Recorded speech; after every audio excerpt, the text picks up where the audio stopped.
This is ITTV. Intel has been doing, as always, a great job hosting us here at Siggraph. They've got a lot going on here in their exhibit. Cool things that you would really enjoy playing with. Trust me, we're joined by the Senior Marketing Manager for Intel Software and Services Group. He works along with our friend Jeff Abate and all the other cool folks there at Intel. Mike Rivet. Mike, welcome into tomorrow. How you doing? I'm doing great, Dave. Thanks for having me on, It's a pleasure, and thank you for giving us a space here at Siggraph to broadcast from and to talk to a whole bunch of exhibitors here and a lot of folks doing cool things, including a booth full of people at Intel, great workstations, and a heck of a variety of folks doing some really fun networking, too. Yeah, you bet. One of the things we're doing at this show is really showcasing our broad range of products. We are showcasing everything from a single-core Atom netbook-based CPU, all the way up to dual-core, dual-socketed, 12-core, 24-thread, professional-grade workstation. And that new Atom-powered netbook, by the way, runs the new Into Tomorrow Intel app for free. So Gina and her team working hard on that. But that's what's cool about showing such variety when you talk about creative toys, to be able to do some neat things. Right. This community is all about creativity, and these guys are absolute power magnets. They need the power to do what they need to do. However, once they create, they want a broad base of devices that people can consume this creativity on, because it does you no good if you can only consume it on a small percentage of the market. So movies, games, those types of things, it's up to us to be able to put them on a multitude of devices, all the way down to handsets, for example, because people are consuming content on those types of devices. That's true. Our smartphones really need to be called smart computers or smaller computers, because that is the power that we carry in our hands now with those devices.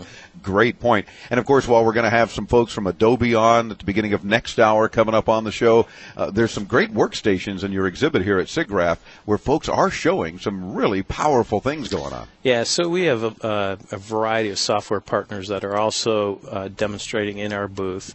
We have Adobe. We have Autodesk. Adobe just launched their Creative Suite 5 product, which really takes advantage of the power in the Intel-based workstations.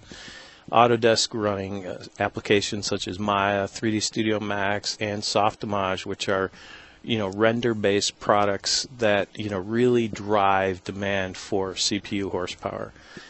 We have a product or a software company called Luxology. It's basically one of the biggest render software packages, also demonstrating on Intel dual socketed workstations. Wow, there's a lot of variety, and that's what's cool. And of course, your group, the Software and Services Group, a lot of people think software, and they say, I thought you said Intel. Right. We did. And so much goes into software to work so well and to play nice with great processing. Yep. We are a big software company. We have lots of software engineers, and our main goal is to work with the software companies, the major software companies, to optimize their applications to take advantage of all that horsepower that's provided by the Intel architecture. And how is it, give us a couple of quick examples, that some of these software architects, if you will, are taking advantage of being able to optimize Intel's full potential? Yeah, well, we create, in the Software and Services Group, we also have a suite of tools that are software-based that we work with ISVs such as Autodesk and Adobe,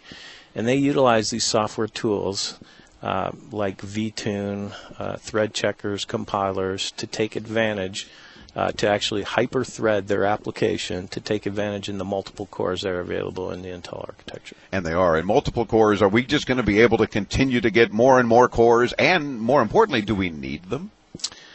It seems like folks here at a show like this, they just keep it coming. Yeah. I mean, power-hungry marketing segments, or segments of the market, I should say, like gaming and digital content creation, really are power-hungry. And right now, they are utilizing the capacity that we're throwing at them, but they are constantly on the cutting edge, and they want more and more and more.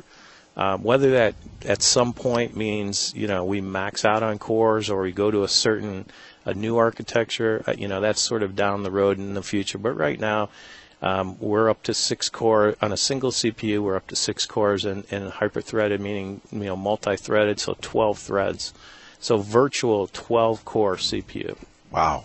And you wonder just how much is enough. And it's almost like RAM. There's never enough. There's never enough. So keep it coming. Mike, always a pleasure to chat with you. Got to get you back on the show again soon. Got to get you and Jeff next time together and just start brainstorming all the fun things that your group is doing. I think you have one of the best jobs at Intel.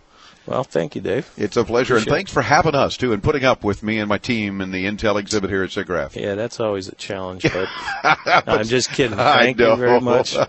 But somehow you trudge through it, and we appreciate it. You've got to see this week's highlight video as well. You'll see what we're talking about with the cool workstations here in the Intel exhibit at Siggraph, all the neat things going on, and, of course, other behind-the-scenes goodies. It's all for you at intotomorrow.com, where you can also hear all 3 hours of this week's show from L.A.